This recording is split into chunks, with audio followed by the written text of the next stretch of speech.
Hi, welcome back to Conversations with Kanyomozi. Thank you so much for liking, sharing, subscribing, commenting, and giving me your opinions on what you thought about the last video. Today's conversation is on women and friends. First of all, oh my god guys, I forgot to wish you Happy Women's Month last week, but Happy Women's Month. I hope you're having an amazing month.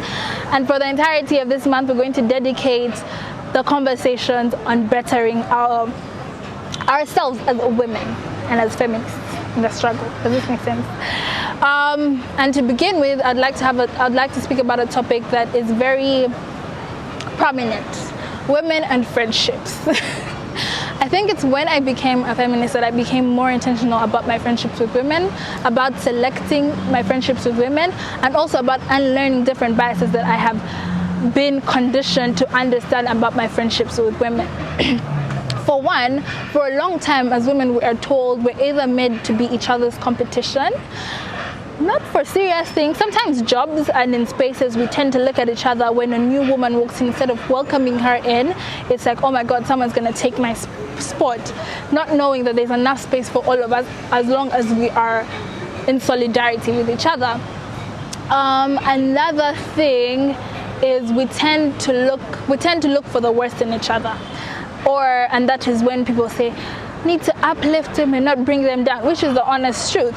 And we tend to do this not consciously for many people, but subconsciously, because it's the way that life has been for a very long time.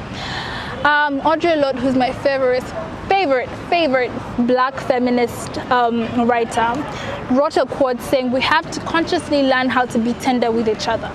Because for a long time society has told us how to approach friendships with women, we tend to not be able to be tender with each other, to learn again, to study how to love each other, how to be friends with each other, how to care for each other, and even when we're not friends, how to coexist with each other. So we're going to begin on misconceptions that we have when addressing friendships with women. For one, there's an idea of women are dramatic. I mean, I'm very dramatic as a person, and then we say men are not dramatic, so that's why I'd rather be friends with guys than be friends with women. I don't think this is necessarily true. I think women are dramatic and emotional simply because our friendships have content. When you're intimately involved with someone, it is very easy for you to fight. That's a thing that's definitely going to happen. It is very easy for you to have conflict in the situation, and that is allowed. It is going to happen, and that should be fine.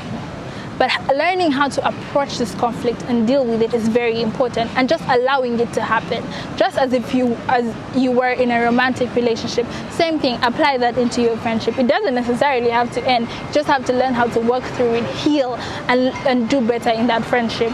Women are gossips. Guys, in 2020, there is so much more content for women to talk about, and every day we choose to grow and better ourselves. And I think we have unlearned that stereotype, so can we stop? Can we not? Kindly, can we not? Another thing is competition, and I think we've spoken about this at the introduction. We tend to think there's not enough space for us in the room, and at most times there's not, and we're forced to fight each other to exist in the same space. But I'd like for us to have a conversation on standing together and understanding that there's more than enough space. When you teach, when you grow, when you learn, when you mentor, and when you force yourself to unlearn, not being the only woman in the room. Trust me, it's so much better having more than one woman in the room to help you, to understand you, to grow with you. Another thing is perfection and excellence.